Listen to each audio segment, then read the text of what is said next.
So, ladies and gentlemen, it is crunch time in America. The election is fast approaching, less than, I think, 48 hours as we're recording this. Maybe watching this later. It might have already been happening. So, whenever it's happening.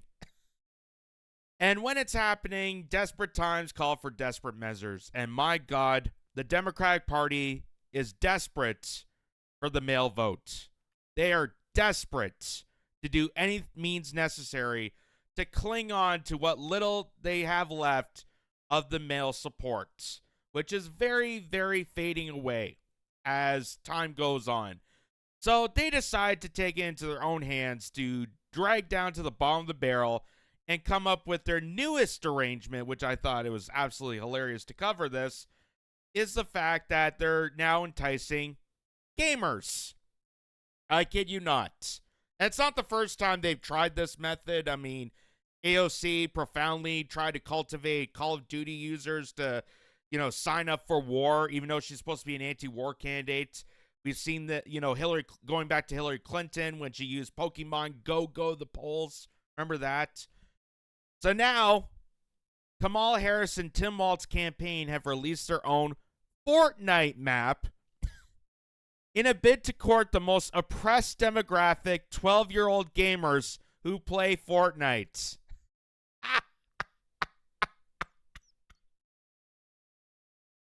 I can't believe this is not a hysterical skit that someone has put together. This is actually happening. Freedom Town USA, yes, that's the name, Freedom Town USA, is a custom creative map themed around some of Harris's campaign, including tax breaks for small businesses, affordable housing, and a few other Fortnite creative maps have been also appropriated with political in-game signature and audio cues featuring Kamala Harris because you will never get enough brat from your Fortnite. Oh my God. Oh my God. Can you imagine if they took this much energy into creating these maps as they would to actually fundamentally create policies that would actually work for these measures? It is kind of symbolic, the fact that you would need to be in a simulation to experience a Kamala Harris freedom-loving town. Because what we're experiencing in reality right now is the complete opposite. They're blocking Facebook posts. They're coordinating with big tech companies. They're coordinating with big war. They're pushing for 3 wars simultaneously. They are, going to crack down. Now they have the DOD cracking down on civilians for lethal forces. They're lethally objecting against civilians, American civilians. That's under Kamala Harris. So, yes, you would have to be in a simulation to feel like you live in a freedom town run by Kamala Harris. One of the audio cues in Kamala Harris's Fortnite includes a clip from Donald Trump that plays when you pick up a cat. They're eating the dogs. They're eating the cats. At this rate, you would have to wonder who they're even campaigning for. Exactly the point of this.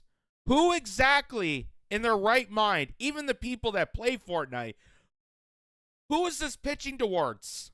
Because the people that are playing video games are playing video games to get away from reality. So why would they be so enthusiastic to have politicians that already don't give a damn about them in the first place, that views the younger demographic as a bunch of losers and idiots and, they're just so stupid? That's from Kamala Harris and Joe Biden even admitting that to a room full of people. These millennials don't give a crap. So why would you try to infiltrate their video game to appeal to them when you already don't even appeal to them? It's the most stupidest thing imaginable. Because, yeah, people going to play Fortnite want to listen to more of Kamala Harris and Tim Walz when they're already trying to distract themselves from reality playing a video game. This is where I think we need, there's the separation of church and state. I think we need a separation of game and state. That would be a new measure. Because video games are supposed to be taken away from reality. It's supposed to be a break away from reality. Not an infestation. But here's some of the clip here, and I have to turn off the audio for copyright purposes, but this is what they're campaigning. Look at this. Look at that. Freedom to own USA.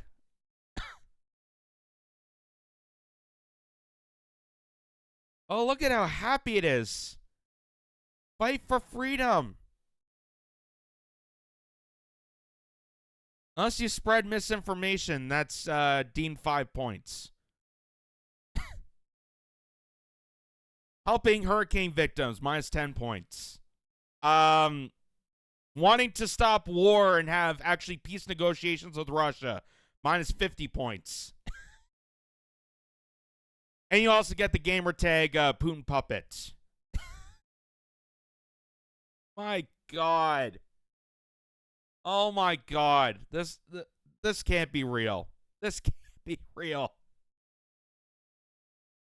The fact they would go this low is absolutely hilarious. The fact they would go this low right before the election is absolutely hilarious that they would do this. But that's not all they did, because Tim Walz also made it to the gaming world. And this was in contrast to when we covered earlier about Tony Hinchcliffe making that comment at the Madison Square Garden rally where he compared Puerto Rico to garbage. That's not the actual point of the joke. As the point of the joke, it's about the island itself, not the people from Puerto Rico. And like I said, you want to talk about being offensive to Puerto Rico. How about the fact that you steal their tax dollars, they don't get a chance to vote, and yet they're supported by America but not offered statehood? Like, talk about real oppression. Talk about real goddamn oppression. Or the fact the United States federal government has sent toxic sewage to Puerto Rico. They have sent toxic chemicals off to dispose in Puerto Rico. So yeah, it kind of is floating garbage. But AOC, Tim Walz, the rest of the Democratic establishment, because, oh my God, it's a Trump rally. Oh my God, it's our enemy. It's our opponent. We got to crack down on this. We got to crack down on a roast comedian. For what? Roasting. He's an edgy comic. Oh my God, what's his punishment? He was so edgy. So now, here's AOC and Tim Walz playing a game of Madden football. And talking about politics. Because like any good gamer, when you're playing with your friends or you're playing online, the best conversations to always have about gaming is to dive right into politics. And trust me, the certain types of politics that they're going to bring up, not healthcare, not education, not good paying jobs. This is what they want to bring into.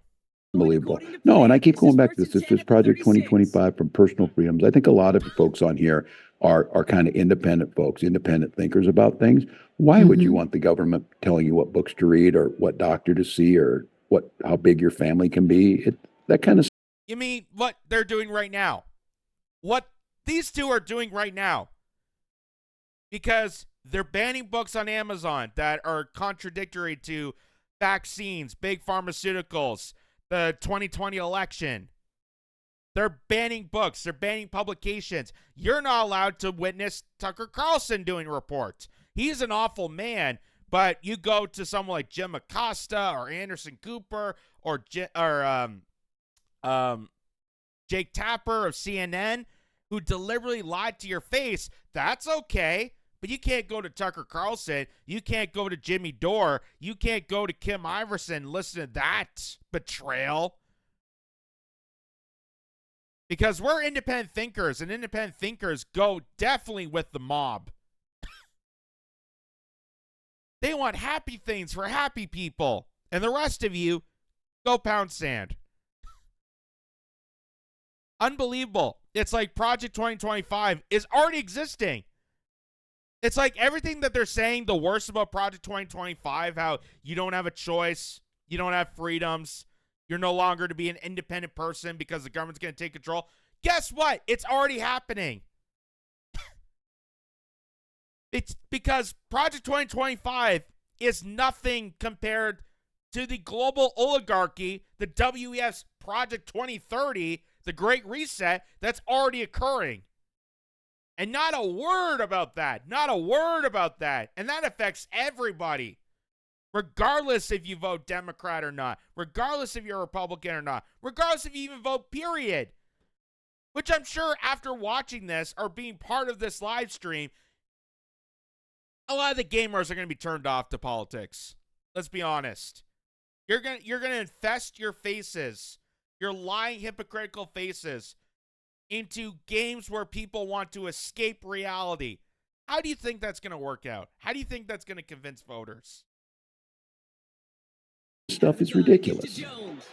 And so I think you talk about football planning, it's the same way. If you're going to draw up a playbook in football, you're going to use it. Those guys drew up a playbook, and it's Project 2025. And they put millions of dollars into Project 2025. You don't spend millions of dollars without planning to use it. Oh, God, no. And it's all these people around him. And J.D. Vance said, I don't know anything about it. He wrote the foreword of the book of the architect who wrote that. Unbelievable. No, and I keep going back to this. This is Project 2025 from... Again, if you want to look at what Project 2025 really is, it dates back to the 1980s. And there's been chapters after chapter after chapter written up over time, and it's brought to you by the Heritage Foundation. The same Heritage Foundation that also brought you Barack Obama's Obamacare, the Affordable Care Act. So, again, they are misleading you on this. They are misinforming you about this. They're trying to demonize people that have no full frontal connection to Project 2025. But yet they could be going after Heritage Foundation, but they would never do that because they operate in the same ethos. You're talking about the duopoly trying to point the finger at each other. This is how hilarious this is. It's all theatrics. It's all theatrics. And like I said, it's nothing compared to what we're dealing with right now of the Great Reset agenda that nobody bothers to mention. And everything that they're blaming Project 2025 on is happening right now. Happening right now. They're censoring you. They're silencing you. They're arresting you for misinformation, for posting things online, for comedy. If you do a fake meme, you're arrested. They're restricting people's access to things. They want to control you. They want to monitor you. They want you to have digital IDs, digital currency, so they can track, surveil, and monitor everywhere you go and everything that you do, so that they can decide for you as an independent person whether you're allowed to go to a coffee shop, if you're allowed to travel, if you're allowed to hang out with this person, you're allowed to have a phone conversation with so-and-so.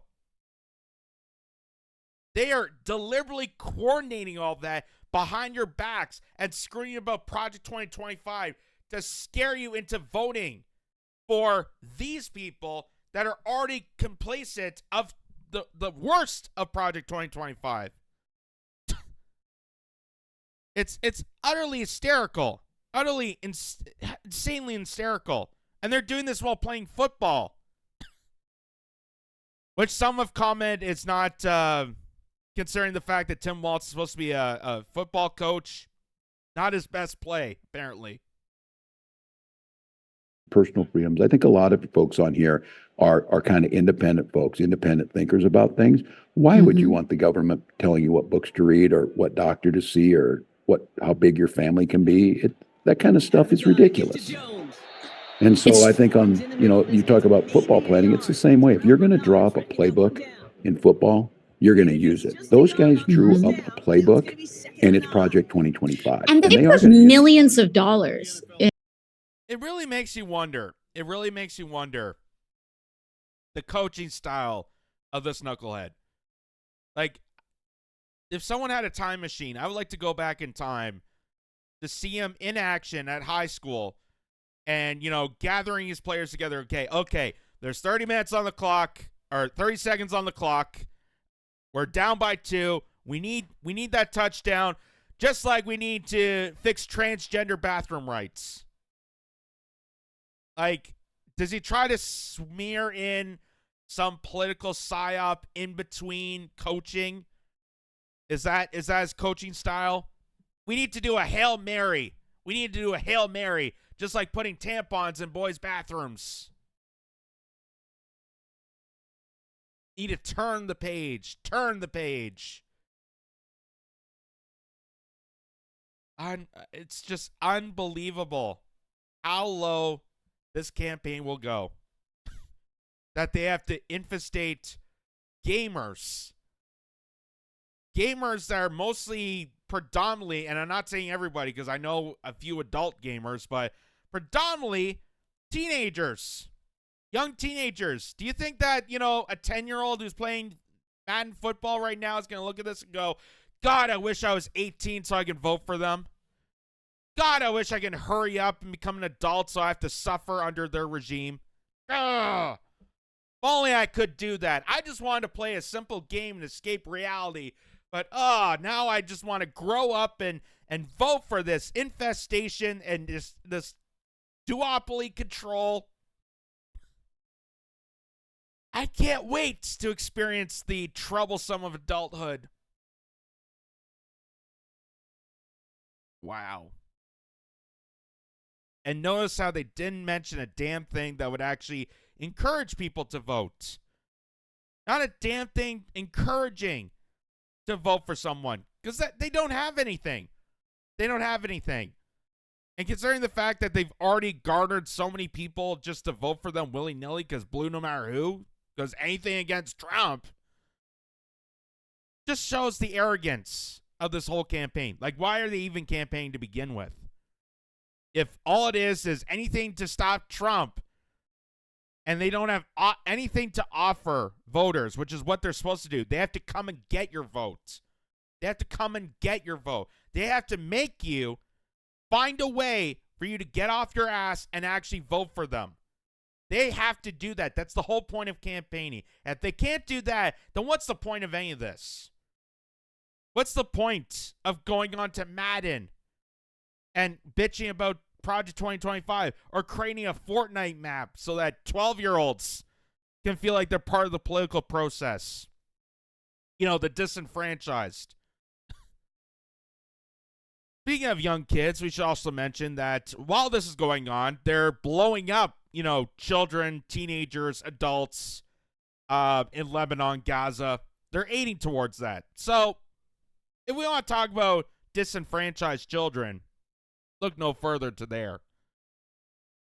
Because this is just absolutely embarrassing. This is absolutely embarrassing. And who the hell is this going to encourage? Nobody. It's actually going to turn off more people away from politics the more you get infiltrated into gamer worlds. What's next? World of Warcraft? Am I going to have is there going to be a character on Grand Theft Auto called Tim Walz? where you have to hunt down people so they vote Democrat? Like, how far are they going to go? How far are they going to go? That's the question.